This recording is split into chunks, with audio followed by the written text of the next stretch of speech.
하지만 중요한 거는 그게 아니고요. 중요한 거는 이게 정확히 108일일지 아니면 10주에서 12주일지는 아무도 몰라요. 지나가게 보기 전에는. 10주에서 12주 기준으로 하면은 3월 25일부터 상승이에요. 3월 25일부터 상승. 그 다음에 15주를 기준으로 하면은 5월 1일부터 상승이에요. 근데 뭐 비트코인이 그러면 나는 14주 2일 후에 유동성이 비트코인으로 당도하겠습니다. 이거 뭐 누가 알아요? 그러니까 3월 25일부터나 5월 1일부터 상승이니까 4월 중에 어딘가에서는 유동성이 비트코인으로 당도한다라고 생각을 하시면 돼요. 4월 중에 어딘가에서는 유동성이 비트코인으로 드디어 당도합니다. 그럼 왜 그러냐면 이거를 보시면 이게 금과 유동성의 관계거든요. 금과 유동성의 관계는 굉장히 밀접합니다. 거의 유동성이 풀리면은 바로죠. 거의 바로죠. 지연 시간이 1주, 2주도 안 돼요. 채. 거의 바로죠. 금과 유동성은. 금과 유동성의 상관관계는 지연 시간이 뭐 길어야 1, 2주예요. 거의 없어요. 근데 반면 비트코인은 지연 시간이 상당히 있어요. 지연 시간이 상당히 있죠. 이게 10주에서 최대는 15주에. 정확히 몇 주인지는 아무도 몰라요. 그러면 왜 금은 유동성이 방류되면 바로 그 유동성이 흘러들어와서 가격이 움직이는데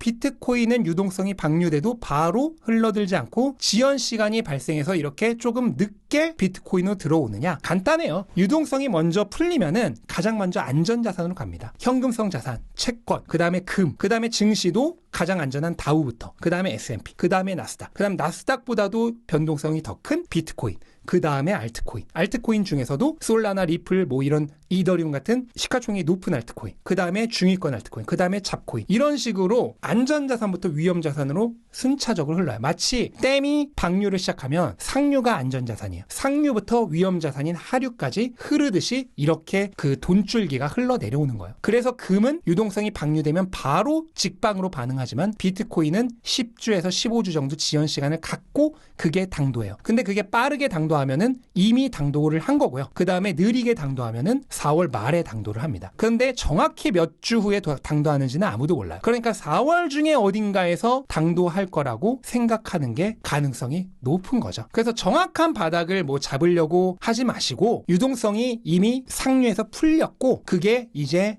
조만간 온다라고 생각을 하시면 돼요. 최근에 금 가격이 어마어마하게 높아졌잖아요. 근데 저는 금 가격이 높아진 거를 오히려 좋게 생각합니다. 아주 좋게. 금이 진짜 예전에 비트코인 보는 것 같이 한참 오를 때 근데 여기서 이제 사시는 분들 계시죠? 금이 3,000달러 넘었고 미친 듯이 오르니까 뭐 어디가 끝인지 모르겠어. 어디가 끝인지 모르겠는데 여기서 사면은 어떻게 되는지 경험 많은 투자자들은 다 아시죠? 이거 한번 봐보세요. 이거 몇 달 전에 그대로 바꾸면 비트코인도 그 김치 프리미엄 20% 넘었던 적 기억하시죠? 똑같아요. 똑같아. 그러면은 그 이후에는 어떻게 되냐? 그 이후에는 뻔합니다. 여기에 비트코인 가격을 놓고 보면은 이때도 금이 먼저 갔죠. 그리고 꼭지를 찍고 조정을 시작하니까 그때부터 비트코인이 폭발적으로 올랐죠. 지금 금이 가고 있어요. 계속 가는 자산 없죠. 지금 개미들 미친 듯이 달려들죠. 그럼 그 다음에 어떻게 될지 뻔히 아시죠? 조정을 받겠죠. 그때 갈 겁니다. 이미 나와 있는 역사예요. 왜 그런 역사가 일어날 수밖에 없어요? 말씀드렸잖아요. 유동성이 풀리면 먼저 금으로 간다고. 안전자산이. 그 다음에 나중에 비트코인으로 지연돼서 온다고. 상류에서 하류로 물이 가는 거예요. 그럼 상류에 있던 물이 빠져서 하류로 가버리면 상류는 어떻게 돼? 조정이죠. 근데 그 날이 그리 멀지는 않아 보인다. 그래서 항상 금이든 뭐 비트코인이든 뭐든 뒷공문이 쫓으면서 거래하시면은 망하는 겁니다. 뒷공문이 쫓으면서 거래하시면 망하는 거예요. 지금 비트코인 8만 이제 6천도 아니에요. 지금 8만 4천인데 아무도 안 사죠. 이번 사이클 끝에 봐보세요. 이번 사이클 끝에 가격이 몇 만인지는 모르겠지만은 이거 지금 금 살려고 이렇게 하는 사람들이랑 똑같은 일이 이번 사이클 끝에서도 비트코인에서 나올 거고 끝까지 갈 필요도 없어요. 당장 한두 달만 뒤만 가도 한 6월 7월만 가도 비트코인에서 또 나올 겁니다. 비트코인 가격이 그때 12만일지 13만일지 14만일지 15만일지 모르지만 거기서도 또 나올 거예요. 그러니까 그렇게 뒷공문이 쫓아다니는 투자는 절대로 해서는 안 된다. 지금 단기 투자자들이 실현 손실 대부분을 차지하고 있습니다. 장기 투자자들이 실현 수익 대부분을 차지하고 있습니다. 이거 명심하세요. 지금 일어나고 있는 일이에요. 단기 투자자들이 실현 손실 대부분, 장기 투자자들이 실현 수익 대부분. 항상 이런 투자자가 되지 않도록 어떤 투자자가 돼야 돼요? 그러면 이런 투자자가 돼야죠. 여기로 가야죠. 지금 같은 때. 이 사람들이 돼야죠. 이 사람들이 되는 게 아니라. 그런데 이런 말 아무리 해봐야 대부분의 개미는 이 사람들이 된다. 대부분의 개미는 이 사람들이 된다. 아무리 말해봐야 소용없어요. 근데 한 분이라도 여기서 여기로 옮겨올 수 있으면 어마어마하게 의미 있는 일이 되겠죠. 그래서 중요한 거는 정확한 바닥을 맞히는 게 중요한 게 아니라 유동성이 확장의 방향으로 틀었다는 거예요. 확장의 방향으로. 유동성은 전고점을 넘고 나면 한번 리테스트를 합니다. 리테스트를 하고 본격적으로 상승하기 시작할 때 비트코인 가격이 폭발적으로 올라요. 리테스트를 하고 리테스트 하죠. 전고점에 대한 리테스트. 리테스트를 끝내고 본격적으로 오를 때 비트코인 가격이 폭발적으로 올라요. 지금 리테스트를 끝냈어요. 그리고 이제 막 상승으로 틀었어요. 이제부터 1년, 2년 정도 이렇게 갑니다. 제가 오늘 제목 뭐라고 했죠? 슈퍼사이클 이제부터입니다. 유동성 사이클, 진짜 본격적인 확장 사이클 이제 시작됐어요. 이 사이클 패턴에 대해서도 뒤에서도 다시 얘기를 할 거예요. 그런데 유동성 사이클 이제 본격적으로 강력하게 상승하는 타이밍이 이제 왔습니다. 그리고 여기서부터 갈 거예요. 지금 트럼프가 관세 전쟁을 일으키는 것 때문에 시장이 엄청나게 불확실성을 가지고 단기적으로 고통스러워하고 있지만 장기적으로 보면요. 이 유동성의 확장을 트럼프가 더 촉발할 겁니다. 이거는 재무부 장관인 스콧 베센트가 분명하게 얘기를 했어요. 트럼프의 가장 중요한 목표는 장기 금리의 하락입니다. 지난 1기 때 트럼프가 했던 게 뭔가요? 연준 압박이죠. 지난 1기 때 트럼프가 했던 거는 연준 압박입니다. 그런데 이번에 하려고 하는 건 연준 압박이 아니에요. 분명히 말했죠. 트럼프가 파월 괴롭히지 않겠다고.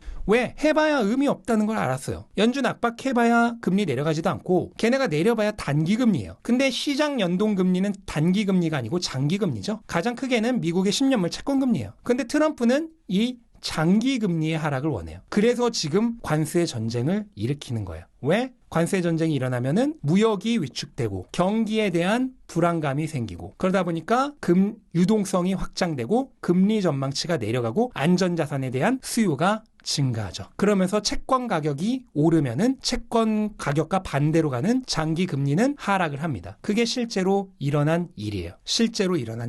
트럼프 취임 때죠? 취임 이후로 장기금리가 취임 전이죠? 취임 이후에요. 장기금리가 실제로 폭락했어요. 이게 트럼프가 원하는 진짜예요. 기준금리 내리는 게 아니라 1기를 통해서 깨달은 거죠. 그래서 지금 트럼프가 이런 일을 하고 있는 겁니다. 차트를 보시면은 지난 2018년 트럼프 1기 때 관세 발언을 했던 게 언제냐면 1월 26일입니다. 이날 트럼프가 1기 때 관세 발언을 했어요. 그 이후로 엄청난 급락이 나왔죠. 여기서부터 여기까지. 그리고 이중 바닥을 형성한 이후에 어떻게 되냐면 파월이 금리 전망이나 경기 전망에 대해서 안 좋게 얘기하기 시작한 10월까지 연말까지 계속해서 상승했습니다. 지금 봐보세요. 하락한 이후 이중 바닥을 찍고 거기서부터 연말까지 상승했어요. 지금 S&P를 보시면은 여기서부터 시작이죠. 하락한 이후 이중 바닥을 찍고 있어요. 그러면 지난번 이중 바닥보다 훨씬 간격이 좁잖아요. 이유는 있어요. 트럼프가 훨씬 빠르게 진행했어요. 지난번에는 말을 하고 실제로 관세 시행된 게 3월 말을 한 타이밍보다 훨씬 늦었죠. 이번에는 말을 한 게 2월 달 후반인데 지금은 한 달 조금 넘어서 바로 시행이 들어가는데 그때는 한 3개월 정도 걸렸어요. 그래서 이중 바닥 찍을 때까지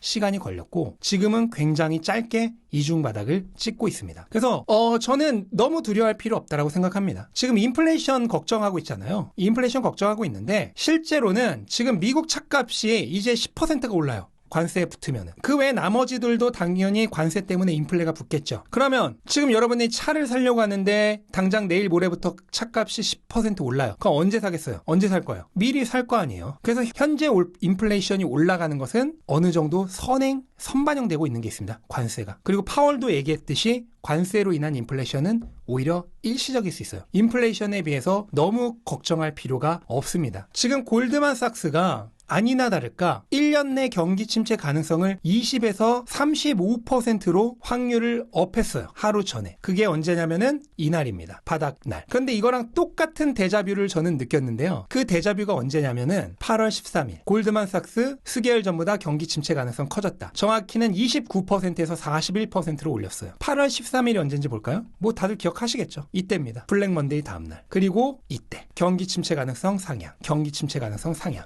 그 날이 바닥이었어요. 얘네들이 바보라서 얘네 반대로 하면 꿀인 걸까요? 이거 뭐 어떻게 생각하세요? 여기에 대해서? 국장해 보신 분들은 이미 수두룩하게 경험해 보셨을 텐데 이런 거를 절대로 얘네가 바보라서 반대로 얘기하는 게 아니에요. 기관들이 가격을 미는 날 언론들과 함께 안 좋은 레포트를 내는 겁니다. 그리고 밀어버리는 거예요. 그러면은 좀 툭 치면은 푹 하고 쓰러질 걸 아니까. 툭 치면 팍 하고 쓰러지니까 그 쓰러진 거를 탁 줍줍하는 거죠. 결코 우연이 아니고요. 이거는 뭐 국장해 보신 분들은 뭐 수없이 겪어보셨을 테니까 항상 나오는 겁니다. 항상 나오는 거. 이런 거에 놀아나지 않으셨으면 좋겠어요. 인플레이션 뭐 어쩌고 저쩌고 그것도 다 겁주기의 일환입니다. 파월이 직접 얘기했잖아요. 인플레 일시적이라고. 그 다음에 트럼프로 인해서 장기금리 하락하고 있어요. 달러 하락하고 있어요. 이거 1기 때 나왔던 거랑 똑같습니다. 1기 때도 집권하고 나서 달러 하락했고 1기 때도 집권하고 나서 채권 수익률 하락했어요. 똑같은 일이 반복되고 있어요. 트럼프 1기 때 집권했던 2017년과 그 다음해인 2018년 어떻게 됐는지 봐보세요. 뭐 굳이 보여드려야 되나요? 아시잖아요. 과거 2017년부터 2018년까지입니다. 이번에 다른 결과가 나올 거라고 생각하신다면 그게 더 확률이 낮겠죠. 그쵸? 근데 그 관세로 인한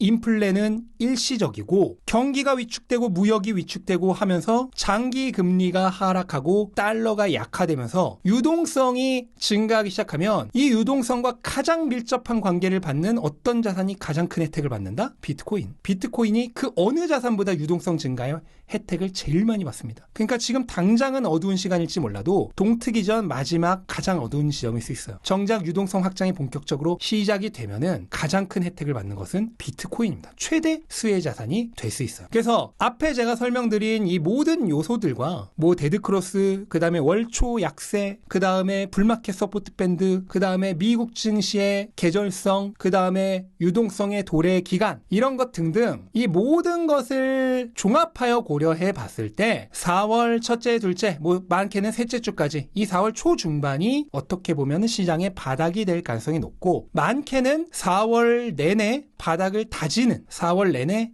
바닥을 확인하는, 확실하게 다지는, 정말 발판, 이제 본격적으로 뛰기 위해서 발판을 완벽하게 고정하는 그런 시기가 될 수 있다. 그리고 유동성은 이미 풀렸고 4월 2일이 될지 4월 6일이 될지 4월 13일이 될지 4월 17일이 될지 4월 21일이 될지 4월 25일이 될지는 모르겠지만 오고 있습니다. 상류에서 이미 풀렸어요. 지금 하류로 오고 있어요. 정확한 당도 시점은 몰라요. 근데 아마 4월 중에 올 확률이 굉장히 높습니다. 90%의 동조성을 가지는 15주 기준으로 봤을 때는 4월 말에서 5월 초부터 유동성이 비트코인으로 당도해요. 그래서 저는 2분기는 강세를 예상하고 있는 겁니다. 물론 개인적인 예상이고 틀릴 수 있습니다. 그거는 분명히 고지해 둡니다. 하지만 저의 개인적인 생각으로는 이런 모든 그 데이터들을 종합해서 봤을 때는 2분기부터 강세를 예상해요. 정확히 4월 며칠부터일지는 모르지만 4월의 바닥을 다지고 어디선가부터 오를 것으로 저는 생각을 하고 있습니다.